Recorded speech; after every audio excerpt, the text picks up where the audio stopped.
दोस्तों, आप सभी की इस कहानी के तीसरे भाग में बहुत बहुत स्वागत है। चलिए कहानी का तीसरा चैप्टर स्टार्ट करती हूँ। अगर आप लोगों ने इस कहानी की दूसरे चैप्टर को अभी तक नहीं पढ़ा है तो लिंक कमेंट बॉक्स में पिन कर दिया है। प्लीज़ आप लोग कहानी को लाइक कर देना और चैनल को सब्सक्राइब भी ज़रूर कर लेना। दिल्ली एयरपोर्ट। आनी वेटिंग रूम पर बैठी अमृतसर फ्लाइट के लिए वेट कर रही थी। मोबाइल पर प्रेम की फ़ोटो देखते हुए बोली, प्रेम, तुम क्यों नहीं समझ पा रही हो मेरी फीलिंग्स। तभी हनी का फ़ोन आता है। आनी, हाय हनी, कैसे हो आप। हनी कहता है, दिल्ली पहुंच गई तुम। हाँ जी। कब फ़्लाइट है अमृतसर के लिए। 2 आवर बाद। आप टेंशन मत लो, मैं टाइम पे पहुंच जाऊंगी। इनफैक्ट मेरी बात राजीव अंकल से हो चुकी है। मैं शाम को उन लोगों के साथ गुरदासपुर आ जाऊंगी। राजीव जी को पहले से ये लग रहा था कि प्रेम और आनी के बीच कुछ है, जो आनी से पहले बहुत बार मिल चुके थे। उनको प्रेम के लिए आनी हमेशा परफेक्ट लगती थी, पर ये बात राजीव जी किसी से बोली नहीं थी।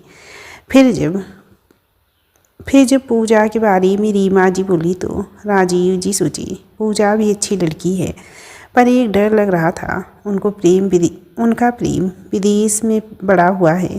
पूजा उसके साथ एडजस्ट कर पाएगी क्या। उसके बाद हनी का पूजा से रिश्ता पक्का हो गया। 2 दिन पहले जब नितिन जी से राजीव जी को पूजा और हनी की सगाई का पता चला तो राजीव जी हनी को फ़ोन करके बोले, हनी, तुमने आनी को सगाई पे बुलाया या नहीं। हनी कहता है, जी अंकल, आनी आ रही है। सगाई वाले दिन सुबह वो अमृतसर पहुंच जाएगी। आज हनी की सगाई है। आनी अमृतसर एयरपोर्ट पे गाड़ी का वेट कर रही थी। राजीव जी आकर पहुंच गए। राजीव जी बोली, हेलो आनी। आनी हेलो बोल कर उनके पास आती है और गाड़ी में बैठ जाती है। राजीव जी आनी को लेकर कपूर हवेली पहुंच जाते हैं। रीमा जी पहले सिर्फ आनी के बारे में सुनी थी, पर आज पहली बार मिल रही थी। आनी को देख रीमा जी और प्रेम की दादी बहुत खुश हुई। आनी थी सच में बहुत सुंदर, बिल्कुल हीरोइन जैसी। सब हॉल में बैठकर बातें कर रहे थे। तभी प्रेम आता है अंदर। आनी को देख कर चौंक जाता है। आनी, तुम यहाँ।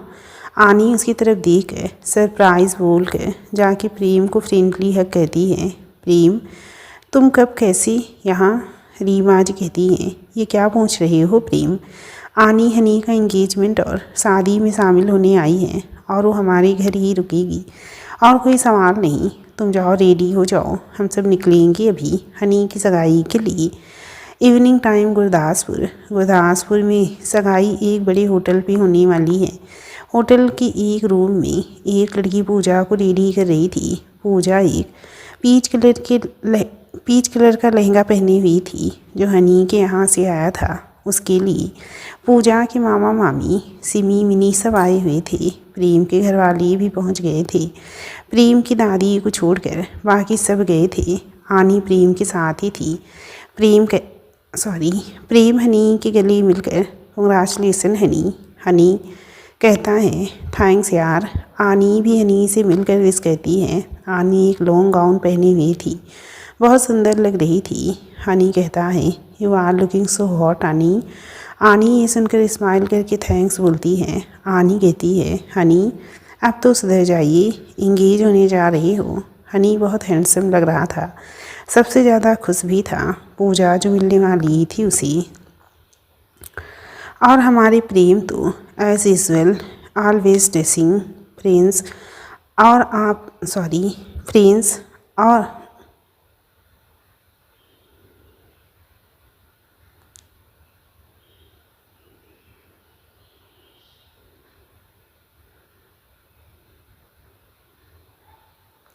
और हमारा प्रेम तो एज यूजुअल ऑलवेज ड्रेसिंग।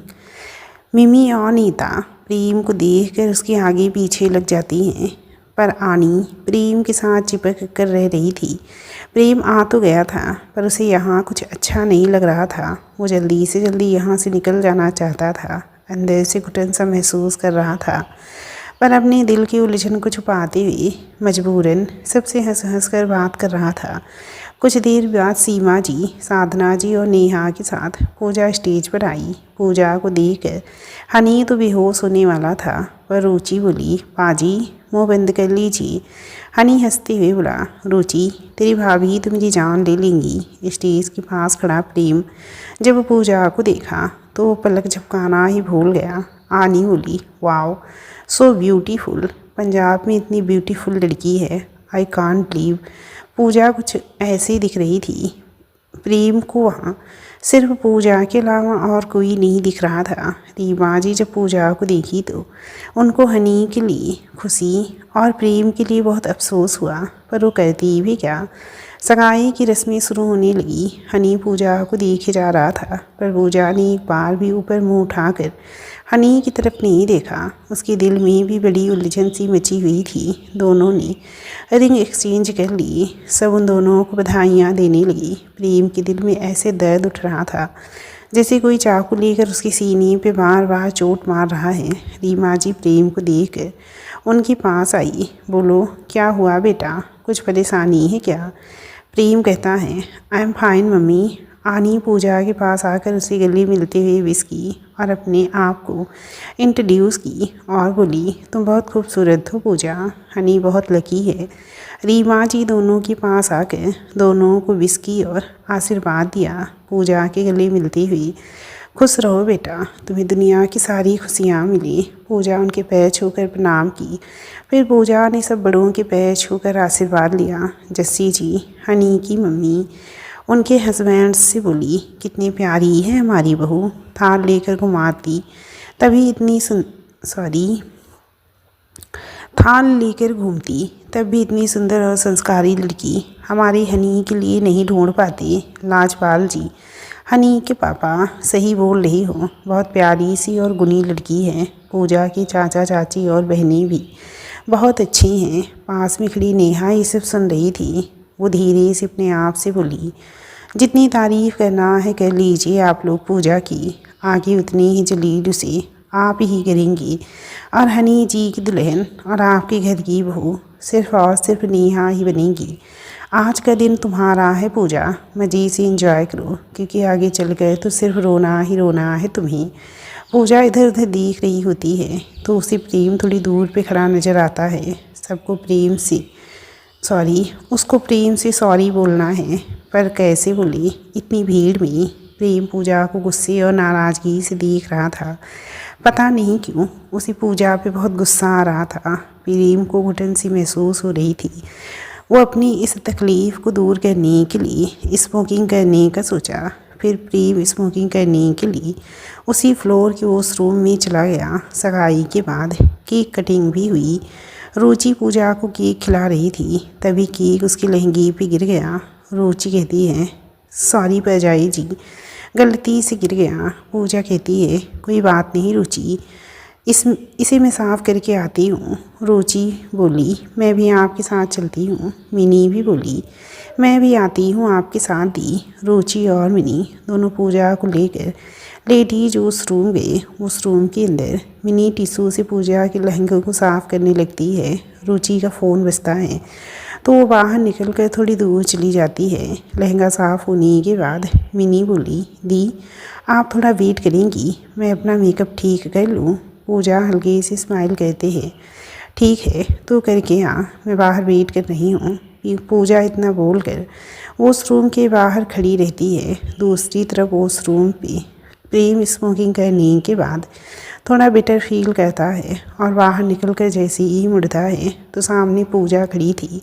पूजा उसे देखकर, आप यहाँ, मुझे आपसे इतना बोली ही थी कि प्रेम ने उसके मुंह पे हाथ रख कर उसे पकड़कर उस रूम के साइड वाले एक स्टोर रूम में ले जाता है। उसने एक हाथ पूजा के मुंह पर और एक हाथ पूजा के पीछे से उसकी कमर को कसकर पकड़ा हुआ था। पूजा कुछ समझ नहीं पा रही थी। वो अपने आप को छुड़ाने की बहुत कोशिश कर रही थी, पर प्रेम के सामने सब बेकार था। प्रेम उसके बहुत करीब था। पूजा आंखें बड़ी बड़ी करके उसको कुछ बोलने की कोशिश कर रही थी, क्योंकि प्रेम ने उसके मुंह पर जोर से हाथ रखा हुआ था। स्टोर रूम के अंदर एक दीवार पर उसे सटा के प्रेम बोला, चुप, एकदम चुप रहना। देखो, मैं तुम्हारे मुंह से हाथ हटा रहा हूँ। अगर चिल्लाने की कोशिश की तो मुझसे बुरा कोई नहीं होगा। पूजा थोड़ी शांत हो गई। प्रेम धीरे से पूजा को छोड़ दिया। मुंह से हाथ हटाने के बाद पूजा बैठकर जोर जोर से सांस लेने लगी। थोड़ी देर बाद जब उसे ठीक लगा तो वो उठकर प्रेम के पास आई और खींचकर एक जोर से उसे चांटा मार दी। प्रेम उसे गुस्से से पकड़कर दीवार से लगाकर बोला, तुम्हारी हिम्मत कैसे हुई मुझे फिर से थप्पड़ मारने की? पूजा भी गुस्से में बोली, अगर तुम ऐसे ही बदतमीजी करोगी तो मैं तुम्हें हर बार ऐसे ही जवाब दूंगी। तुम समझती क्या हो अपने आप को? क्या हो तुम? प्रेम पूजा के दोनों बाजुओं को पकड़ते हुए बोला। पूजा कहती है, कुछ नहीं हूँ मैं, पर आप तो हैं ना। फिर ऐसी हरकतें कहते हुए आपको बुरा नहीं लगता है? मैं तो उस दिन के लिए आपसे माफ़ी मांगना चाहती थी, पर आप बात करने के लायक नहीं हैं। छोड़िए मुझे और जाने दीजिए। प्रेम कहता है, नहीं छोड़ूंगा, ना जाने दूंगा। तुम्हें तो अमीरों से बड़ी प्रॉब्लम थी, फिर कैसे सगाई कर ली तुमने हनी से? वो भी तो अमीर है, या फिर उसके पैसे देख कर तुमने अपनी सोच बदल ली? तुम जैसी लड़की को मैं अच्छी से जानता हूँ। वैसे हनी से ज़्यादा पैसा तो मेरे पास है, तो तुम चाहो तो मेरे साथ भी। इतना बोलती ही पूजा प्रेम को अपनी पूरी ताकत लगाकर धक्का मार देती है। पूजा कहती है, बस चुप करिए आप। मुझे यकीन नहीं हो रहा है आप इतना घटिया सोच सकते हैं सिमी की सगाई पर।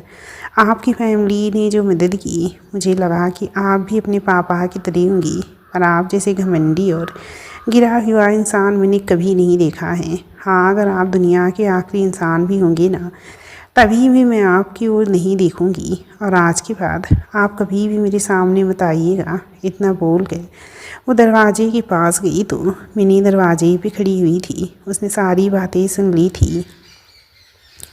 वो जैसे एक जगह पे जम चुकी थी। पूजा मिनी का हाथ पकड़ी और बोली, चल मिनी यहाँ से, बोलकर उसे खींचते हुए लेकर चली गई। पूजा के जाने के बाद प्रेम वहाँ दीवार पर अपना हाथ जोर से दे मारा और फिर वहाँ से सीधा अपनी गाड़ी के पास जाकर गाड़ी स्टार्ट करके निकल गया। पूजा स्टेज पर आ गई। रोनी की वजह से उसका चेहरा सूख गया था पूरा। सिमी कहती है, पूजा क्या हुआ तुमको? तुम रो रही थी? पूजा की मामी भी उसके करीब आकर पूछी, क्या हुआ बेटा?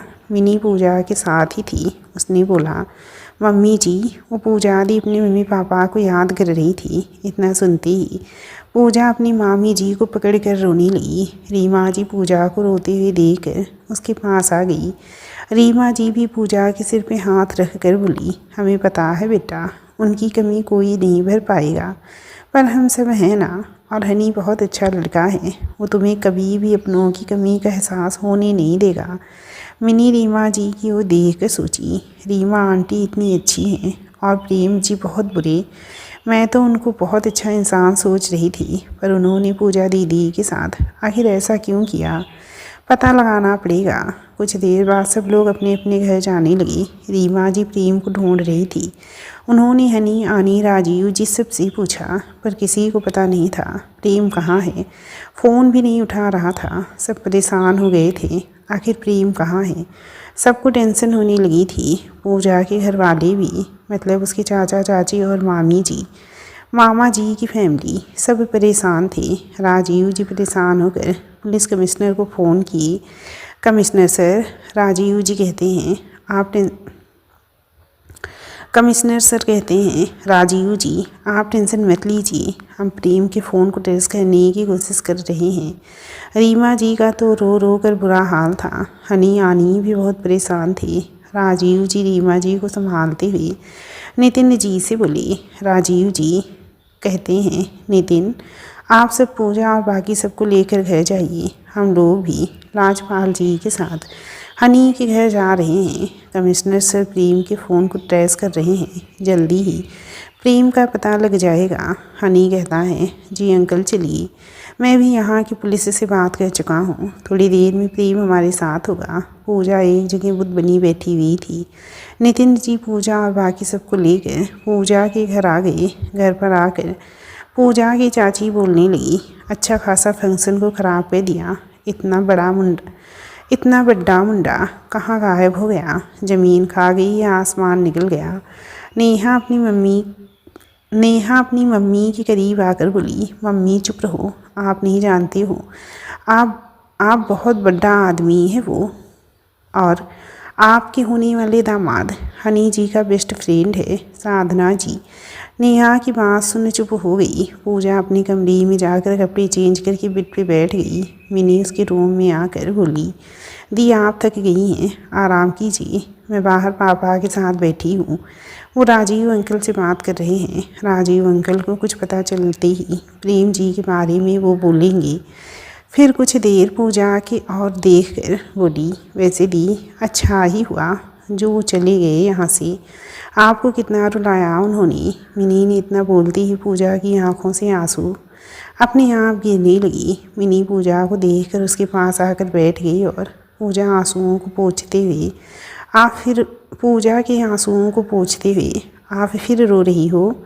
प्रेम जी अच्छे नहीं हैं दी, उन्होंने आपको इतना रुलाया, भगवान करे उसे कुछ। मिनी आगे कुछ और बोलती, पूजा उसके मुंह पे हाथ रख देती है। पूजा अपने आंसू साफ करते हुए, मिनी ऐसे नहीं बोलते हैं किसी के बारे में भी, और तू मत भूल, प्रेम चाहे हमारे लिए कैसी भी हो, लेकिन वो अपने परिवार की चहेती और सबके लाडले हैं। और राजीव अंकल की वजह से सिमी की सगाई वाले दिन मामा जी की बेइज्जती होने से बच गई। प्रेम की दादी तो प्रेम के ऊपर अपनी जान लुटाती हैं, बहुत प्यार करते हैं उनके घर वाले उनसे। इसीलिए माता रानी से दुआ कर कि प्रेम सही सलामत अपने घर पहुंच जाएं।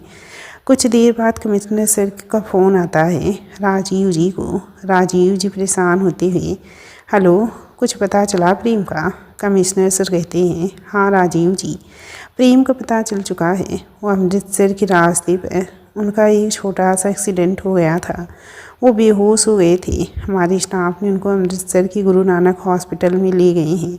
इतना सुनते ही राजीव जी के हाथ से फ़ोन छूट कर नीचे गिर गया। हनी दौड़कर उनके पास आकर उनको संभालते हुए फ़ोन पे बात करके सब सुना। फिर ओके सर, ठीक है बोल कर फ़ोन कट कर दिया। रीमा जी जब एक्सीडेंट के बारे में सुनी तो उनको चक्कर आ गया और वो नीचे गिर गई। आनी, रुचि और जस्सी जी उनको लेकर सोफे पे बैठ गए, पानी पिलाई। अब तक सुबह होने वाली थी। राजीव जी अपने आप को संभाले हुए गाड़ी तक आई।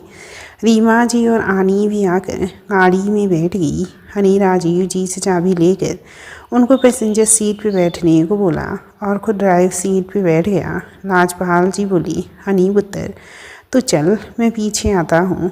हनी कहता है, जी पापा जी। ये बोलकर वो अमृतसर के लिए निकल गया। उधर पूजा को बहुत बेचैनी सी हो रही थी। उसने आंखों में पूरी रात काट दी थी। बाकी सब सो गए थे। हल्का सा सवेरा हुआ था हमेशा की तरह। पूजा नहाकर घर के मंदिर में आरती की और अपनी आंख बंद करके हाथ जोड़कर बोली, माता रानी, मुझे क्या हो रहा है मैं नहीं जानती हूँ। क्यों प्रेम के बारे में सोच कर परेशान हो रही हूँ, पता नहीं है मुझे। पता नहीं माँ, दिल बहुत घबरा रहा है। प्रेम ने कल रात जो कुछ भी किया मेरे साथ, मैं जानती हूँ वो सब गलत है। फिर भी माता रानी, रीमा आंटी और दादी के लिए आप प्रेम के ऊपर अपना कृपा बनाए रखिए। उनको सही सलामत अपनों के पास वापस कर दीजिए। गुरु नानक हॉस्पिटल अमृतसर। 6 घंटे के बाद प्रेम को होश आया। वो धीरे से बोला, पूजा, आई एम सॉरी पूजा। एक नर्स उधर ही पास में बैठी थी। उसने प्रेम को होश में आते हुए देख प्रेम को हल्की से पकड़कर बिठाई और बोली, सर आप ठीक हो ना? पूरे 6 आवर बाद आपको होश आया है। आपकी फैमिली भी पहुंचने वाली है, आप रेस्ट कीजिए, मैं डॉक्टर को बुला कर लाती हूँ। प्रेम कुछ नहीं बोला। वो धीरे से आंख बंद करके बेड के सहारे बैठ गया। थोड़ी ही देर में सब वहाँ पहुँच गए। प्रेम को देख सब परेशान थे। प्रेम के सिर पर पट्टी लगी हुई थी, उसके हाथ पर भी चोट थी। रीमा जी अपने आप को रोने से कंट्रोल करते हुए बोली, ये क्या हाल बना लिया, ये क्या हाल बना लिए हो तुम अपना। मेरा बेटा तो इतना कमज़ोर नहीं है। प्रेम आँख खोल कर देखा तो सामने उसकी मम्मी पापा के साथ हनी और आनी भी थे।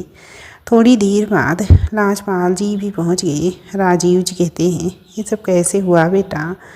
प्रेम को बहुत कमज़ोरी महसूस हो रही थी, इसीलिए वो धीरे से बोला, पापा मैं गुरदासपुर अमृतसर के रास्ते पे आ रहा था। अमृतसर थोड़ी ही दूर था कि एक ट्रक ही मुझे साइड मार के चला गया। एक दूसरी कार भी सामने से आ रही थी, इसीलिए मैं जल्दी से लेफ्ट टर्न ले लिया और एक पेड़ से जाकर टकरा गया। फिर मुझे कुछ याद नहीं है।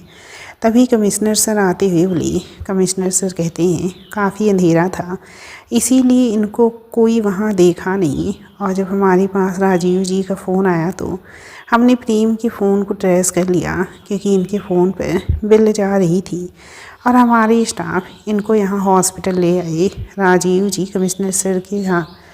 कमिश्नर सर से हाथ मिलाए और उनको बहुत बहुत थैंक्स बोली। रीमा जी भी उनके सामने हाथ जोड़ आभार व्यक्त की। कमिश्नर सर भी हाथ जोड़ी, बोली, ये सब तो हम सब की ड्यूटी है और राजीव जी जैसे भले और नेक इंसान के साथ कुछ बुरा हो ही नहीं सकता। अच्छा, अभी हमको इजाज़त दीजिए। फिर कमिश्नर सर चले गए। रीमा जी सवालिया नज़रों से प्रेम की तरफ देख कर पूछी, अच्छा प्रेम, तू गुरदासपुर से अकेले चला क्यों आया। प्रेम ही सुनते ही क्या बोलेगा सोचने लगा। उसके चेहरे का एक्सप्रेशन चेंज हो गया। उसे वो सब कुछ याद आने लगा जो रात को पूजा के साथ स्टोर रूम में उसने किया था। तभी हनी बोला, मैं जानता हूँ कि प्रेम कल क्यों आ गया था वहाँ से। सब लोग हैरानी से हनी की तरफ देखने लगे। हनी बहुत सस्पेंस क्रिएट करते हुए बोला, मैं आप सबको एक बात बताना चाहता हूँ जो प्रेम छुपा रहा है हम सब से। इस बार प्रेम भी हैरानी से हनी की तरफ देखने लगा। फिर हनी बोला, अंकल जी, आंटी जी, वो बात ये है कि प्रेम मुझसे बोल कर चुप हो गया। रीमा जी कहती हैं, हनी क्या बात है बेटा, मुझे डर लग रहा है, बोल। हनी कहता है, आंटी जी, प्रेम मुझसे नाराज़ है क्योंकि इससे पहले मैंने सगाई जो कर लिया, हर काम में प्रेम मुझसे आगे रहा है, पर इस बार मैंने जो बाजी मार लिया क्योंकि प्रेम मैं सही बोल रहा। क्यों प्रेम, मैं सही बोल रहा हूँ ना। सब थोड़ा थोड़ा स्माइल करने लगी। रीमा जी कहती हैं, अच्छा तो ये बात है, फिर तो जल्दी ही अपनी बेटी के लिए एक प्यारी सी दुल्हन ले आऊँगी। क्यों जी। राजीव जी को वो देख कर रीमा जी बोली। प्रेम हनी से बोला, तो क्या बकवास कर रहा है और अपना दिमाग चलाना बंद कर। और मम्मी, मुझे शादी का कोई शौक़ नहीं है, इसीलिए प्लीज़ आप लोग इस टॉपिक पे बात ना करें। हनी प्रेम के पास आकर बोलता है, सॉरी यार, मैं तो माहौल ठीक करने के लिए ऐसा बोल दिया, तुम तो टेंशन में आ गई। प्रेम सीरियस होकर बोला, अपना ये हर बात पे मजाक करने की आदत तुम छोड़ दो। सामने वाले को तुम्हारे मजाक से क्या इफ़ेक्ट पड़ता है ये सोच कर मजाक करो। हनी उदास होकर, आई एम सॉरी प्रेम। प्रेम कहता है, ऐसे नहीं, कान पकड़कर बोल। हनी प्रेम को देखने लगा तो प्रेम भी गुस्से से बोला, पकड़ कान। सब परेशान होकर ये देख रहे थे। रीमा जी कहती हैं, प्रेम ये क्या बोल रहा है। मम्मी जी, आप कुछ मत बोलिए, ये मेरा और हनी के बीच का मामला है। रीमा जी, राजीव जी और आनी भी हैरानी से देख रहे थे। उनको अभी ये सब बुरा लगने लगा था। हनी भी अब खड़ा हो गया और बोला, प्रेम मैंने सॉरी तो बोला ना यार, अब जाने भी दो ना। रीमा जी कहती हैं, प्रेम ये क्या बोल रहा है तू। हनी तुम्हारा बेस्ट फ्रेंड है, सॉरी तो बोल रहा है ना वो। प्रेम कहता है, मम्मी इससे बोलिए। कान पकड़कर मुर्गा बनते हुए सॉरी बोली। सबका चेहरा देखने लायक था। प्रेम सबको गौर से देखा, फिर ज़ोर से हंस दिया। उसकी हंसी देख के सब ये जान गए प्रेम मजाक कर रहा था। हनी कहता है, वाहेगुरु जी, बचा लिया आपने। फिर वो प्रेम को हक करके बोला, तुमने तो सच में डरा दिया यार, वैसे क्या एक्टिंग किया तूने, सुपर्ब। प्रेम कहता है, तो तू क्या सोचता है मजाक सिर्फ तुझे ही करना आता है। रीमा जी राजीव जी के साथ आनी भी मुस्कुरा रही थी। तभी डॉक्टर आकर प्रेम का चेकअप किए। डॉक्टर राजीव से बोली, कपूर साहब, प्रेम को और 2 दिन यहाँ रुकना होगा क्योंकि इनके सिर पे लगी हुई चोट थोड़ी गहरी है। अभी 2 दिन के बाद आप इनको घर ले जा सकते हैं। राजीव जी कहते हैं, ओके डॉक्टर। डॉक्टर कहते हैं, आप लोगों में से कोई एक यहाँ इनके पास रुक सकते हैं। रीमा जी कहती हैं, मैं रुकूंगी डॉक्टर। डॉक्टर कहती हैं, ठीक है। फिर राजीव जी डॉक्टर से बात करते हुए बाहर निकल गए। आनी कहती हैं, आंटी अगर आपको कुछ प्रॉब्लम नहीं है तो मैं यहाँ प्रेम के पास रुक जाऊँ। रीमा जी बड़े गौर से आनी को देखने लगी, फिर बोली, नहीं बेटा, कल ही तो आई हो और तब से भाग रही हो। तुम जाकर आराम करो हवेली पर, शाम को आकर प्रेम से मिल लेना। हनी बेटा जाओ, आनी को हवेली ले जाओ, अंकल से बोलो वो भी चले जाएं, थोड़ा रेस्ट करके फिर आ जाएं और मेरे कुछ कपड़े भेज दें यहाँ। और हाँ हनी पुत्र, मम्मी जी से बोलना प्रेम ठीक है, ज़्यादा परेशान ना रहें। फिर प्रेम को टेक केयर बोल कर हनी और आनी वहाँ से चले गए। राजीव जी भी घर आ गए। वो भी पूरी रात से बैठे हुए थे तो थोड़ा आराम की और एक स्टाफ के हाथ रीमा जी के लिए नाश्ता एंड कपड़े भेज दिए। नितिन जी कुछ देर बाद हॉस्पिटल आकर पहुंची। प्रेम सोया हुआ था बेड पे रीमा जी के पास में बैठे नम आँखों से उसके चेहरे को देख रहे थे। तभी नितिन जी अपनी फैमिली के साथ उस कैबिन के बाहर खड़ी एक हॉस्पिटल के स्टाफ से अंदर जाने के लिए परमिशन मांगी। स्टाफ ने इतने लोगों को अंदर जाने से मना कर दिया, सिर्फ एक आदमी को जाने के लिए बोला। नितिन जी सीमा जी से बोले, आप सब इधर रुको, मैं देख कर आता हूँ। फिर वो प्रेम से मिलने अंदर चली गई। नितिन जी अंदर जाकर रीमा जी से बात कर रहे थे। तभी प्रेम ने आँख खोल कर उन्हें देखा। नितिन जी कहते हैं, प्रेम सर आप मत उठिए, आराम कीजिए। तभी डोर की साइड पे खड़ी एक लड़की के ऊपर प्रेम की नज़र पड़ी। वो लड़की अंदर देखने की कोशिश कर रही थी। एक क्रीम कलर की पटियाला सूट पहनी हुई थी। उसका चेहरा ठीक से दिखाई नहीं दे रहा था। प्रेम लेटे हुए कोशिश कर रहा था देखने को कि कहीं बाहर खड़ी लड़की कौन है। तभी बाहर से आवाज़ आई, आप यहाँ क्या कर रही हो? मरीज के पास इतने लोग अलाउ नहीं हैं, आप जाकर वहाँ वेटिंग एरिया में बैठिए। ये सुनते ही रीमा जी डोर के पास जाकर डोर खोल कर बोलती हैं, पूजा, कुछ देर पहले की बात, सुबह 7 बजे पंडित जी साधना जी को फ़ोन करके बोले, बहन जी दिसंबर 5 को ही शादी के लिए सुबह है क्योंकि फिर 6 महीने तक कोई डेट नहीं है हनी जी की कुंडली में। साधना जी कहती हैं, जी हमें कोई प्रॉब्लम नहीं है, नेक काम में दीदी कैसी, जैसा आपको ठीक लगे। नमस्ते पंडित जी बोलकर फ़ोन कट कर देती हैं। शादी तो ज़रूर होगी पर पूजा की नहीं, मेरी बेटी नेहा की। फिर अपना कमीनों वाली स्माइल कहते हुए सुरेश जी और नितिन जी को शादी की डेट के बारे में बोलती हैं। नितिन जी कहते हैं, इतनी जल्दी कैसे होगी सब तैयारियाँ? मिनी उधर ही थी। जैसे ही पूजा की शादी का डेट सुनी भाग कर पूजा को बताने चली गई। साधना जी कहती हैं, नितिन भाई साहब आप टेंशन ना लो, हम सब देख लेंगे। नितिन जी कहते हैं, सिर्फ 15 दिन रह गए, शॉपिंग, कपड़े, फर्नीचर सब कुछ तो देखना है। अच्छा ठीक है, मैं हमारे साथ पूजा को अमृतसर ले जा रहा हूँ, वहाँ उसके लिए कपड़े और गहने ले लूँगा और फर्नीचर भी ऑर्डर दे दूँगा। जहाँ सिमी का फर्नीचर रेडी हो रहा है। साधना जी और सुरेश जी मन ही मन बहुत खुश हो गए। वह दिखावे के लिए बोले, भाई साहब आप अकेले इतना सब कैसे करेंगी?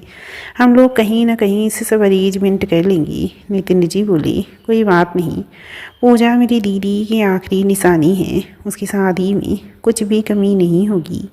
सुरेश जी राजपाल जी को फ़ोन करके बताते हैं शादी की डेट के बारे में। उस टाइम वो गुरु नानक हॉस्पिटल पर ही पहुंचे थे। उन्होंने प्रेम के बारे में सुरेश जी को सब बता दिया। सुरेश जी ने नितिन जी को जैसे ही प्रेम के बारे में बताया तो नितिन जी सीमा जी से बोले, जल्दी से सब तैयार हो जाओ, हम अभी निकलेंगे। और पूजा से बोली, वो भी तैयार हो जाए हमारे साथ चलने के लिए। पूजा किचन में थी, तभी मिनी दौड़ते हुए इसके पास आई। मिनी कहती है, कंग्रेचुलेशंस दी, आपकी शादी की डेट फाइनल हो गई है। पूजा के हाथ से पकड़े हुए सामान नीचे छूट जाता है। क्या हुआ दी, आप चौंक गई ना? तभी सीमा जी आ गई वहाँ। उन्होंने पूजा से कहा, पूजा बेटा तैयार हो जाओ, हम लोग अभी अमृतसर जाएंगे। पूजा कहती है, मामी जी पर मैं क्यों? सीमा जी कहती हैं, बेटा अब शादी थोड़े ही दिन रह गई है, सारी शॉपिंग तुम अमृतसर से ही कर लेना और जाते टाइम हम सब हॉस्पिटल होकर जाएंगे। कपूर साहब के बेटे प्रेम, कल रात उनका एक्सीडेंट हो गया है। पूजा सब्जी काट रही थी, जैसे ही एक्सीडेंट की बात सुनी तो उसके हाथ पर चाकू लग गई। पूजा कहती है, आउच। सीमा जी कहती हैं, क्या हुआ बेटा, दिखाओ, कहाँ ध्यान था तुम्हारा, कट गया ना हाथ? चलो अभी अंगूठी निकालो और दिखाओ, मैं पट्टी कर देती हूँ। मिनी पूजा को ही नोटिस कर रही थी। पूजा को ना जाने क्यों प्रेम की फिक्र खाई जा रही थी। फिर सबके साथ पूजा अमृतसर आ जाती है। रीमा जी चौंकती हुई बोलती हैं, पूजा बेटा तुम यहाँ कैसे? रीमा जी फिर उस हॉस्पिटल के स्टाफ से बोल, रहने दी, ये हमारे साथ हैं। नितिन जी कहते हैं, भाभी जी वो पूजा हम लोगों के साथ आई है। प्रेम पूजा को देख रहा था। क्रीम कलर का पटियाला सूट, उस पर लंबी चोटी, हल्का मेकअप, बहुत खूबसूरत लग रही थी। पर पूजा ने प्रेम की ओर नहीं देखा।